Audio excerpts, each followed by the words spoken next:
हम सब जानते हैं कि किताबें पढ़ने से क्या होता है।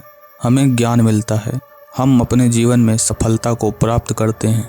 किताबों में ज्ञानप्रद कहानियाँ और कई जानकारियाँ होती हैं, लेकिन एक ऐसी भी किताब है जो अपने खौफनाक रहस्य के लिए जानी जाती है।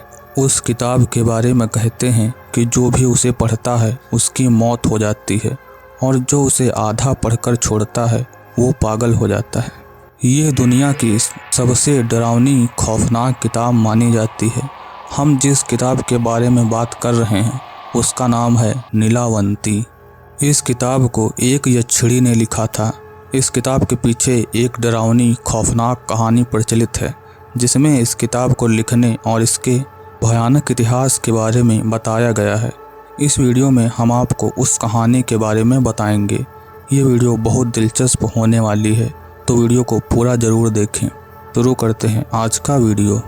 ये कहानी एक 5 साल की लड़की की है।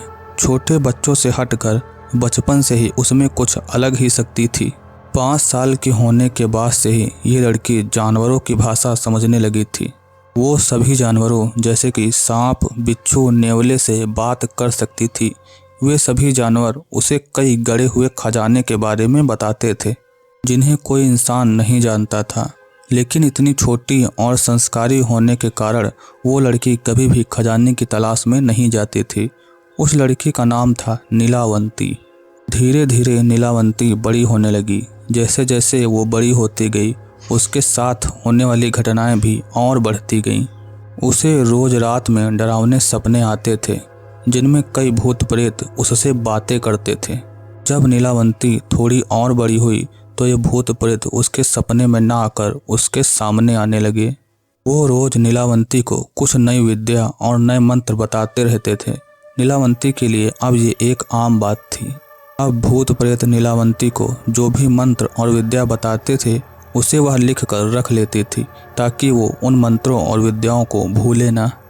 फिर एक दिन नीलावंती को उसकी हकीकत पता चल गई। दरअसल उसे प्रेतों द्वारा बताया गया कि वो एक यक्षिणी है। इसी कारण उसे बचपन से ही ये विचित्र शक्तियाँ मिली हैं। भूतों ने उसे बताया कि वो इस दुनिया की नहीं है, एक श्राप के कारण वो इस दुनिया में आ गई है। भूतों ने उसे ये भी बताया कि अब जल्दी ही उसे इस दुनिया से निकलकर अपनी असली दुनिया में जाना होगा। अब नीलावंती अपनी यक्षिणी होने की हकीकत जान गई थी और ये भी जान गई थी कि उसे अब इस दुनिया से जाना होगा। के लिए भूतों ने नीलावंती को उपाय बताया था कि इस क्रिया द्वारा वह अपनी दुनिया में जा सकती है। उसे बताया गया कि उस गांव से बहुत दूर एक नदी के किनारे एक बहुत बड़ा सा बरगद का पेड़ है। वहीं पर जाकर उसे अपनी दुनिया में जाने का रास्ता मिलेगा। इसके बाद नीलावंती ने अपनी लंबी यात्रा शुरू कर दी। बहुत दिनों की यात्रा करते करते उसे रास्ते में एक व्यक्ति मिला। नीलावंती ने उस व्यक्ति को देखकर उससे मदद मांगी। नीलावंती एक जवान और बेहद खूबसूरत स्त्री थी। उसके आकर्षक रूप को देखकर वह व्यक्ति मंत्रमुग्ध हो गया। वह व्यक्ति एक व्यापारी था। मदद के बदले में व्यापारी ने नीलावंती के सामने एक शर्त रखी कि वह उसकी मदद तो करेगा, लेकिन बदले में नीलावंती को उससे शादी करनी होगी। नीलावंती ने व्यापारी की शर्त मान ली, लेकिन बदले में नीलावंती ने भी एक शर्त रखी कि वो व्यापारी से शादी तो करेगी और उसके साथ भी रहेगी, लेकिन वो कभी भी उसके साथ रात नहीं बिताएगी। और रात में वो कहाँ जाती है व्यापारी ये उससे नहीं पूछेगा और ना ही उसका पीछा करने की कोशिश करेगा। व्यापारी ने भी ये शर्त मान ली। इसके बाद वो दोनों व्यापारी के गांव चले गए। वो बरगद का पेड़ उस गांव से कुछ ही दूरी पर था, जिसके बारे में नीलावंती को बताया गया था। अब नीलावंती रोज रात को उस बरगद के पेड़ के पास जाने लगी। उस बरगद के पेड़ के नीचे नीलावंती भूत प्रेतों द्वारा बताई गई क्रियाओं को अंजाम देती थी।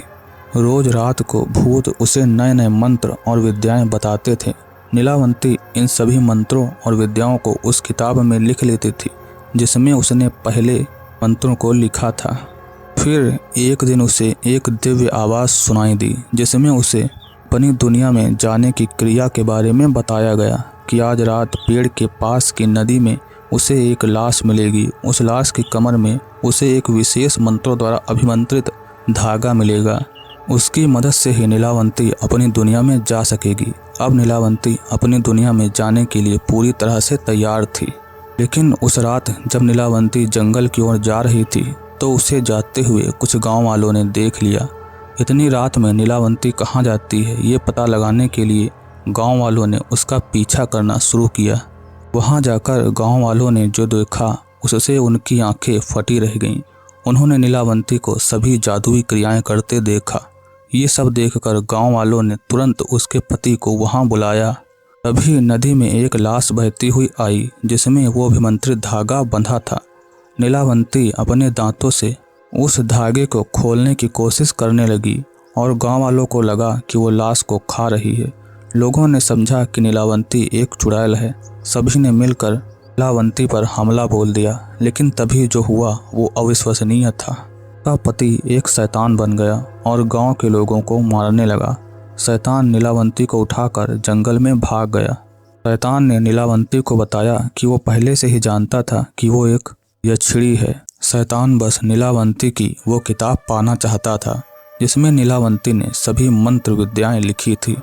नीलावंती उसके गलत इरादों को समझ गई और उसने तुरंत उस शैतान को मार डाला। लेकिन वो फिर से जिंदा हो गया। अब नीलावंती समझ गई कि शैतान को हराना उसके वश में नहीं है।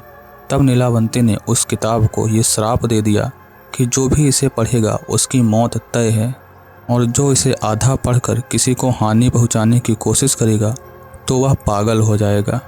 श्राप देने के बाद नीलावंती उस किताब के साथ वहां से गायब हो गई।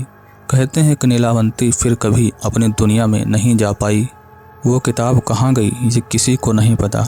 लेकिन कहा जाता है कि इस किताब को एक ग्रंथ का रूप दे दिया गया। लोगों का दावा है कि इस ग्रंथ को बैन कर दिया गया है, लेकिन इस बात की अभी पुष्टि नहीं हुई है। ये ग्रंथ उस असली किताब का रूप है भी या नहीं ये भी अभी किसी को नहीं पता। ये थी नीलावंती ग्रंथ की पूरी कहानी। मुझे उम्मीद है कि ये कहानी आपको रोचक लगी होगी। मैं आशा करता हूँ कि आपको ये वीडियो पसंद आया होगा। अगर आपको वीडियो पसंद आया हो तो वीडियो को लाइक और चैनल को सब्सक्राइब जरूर करें।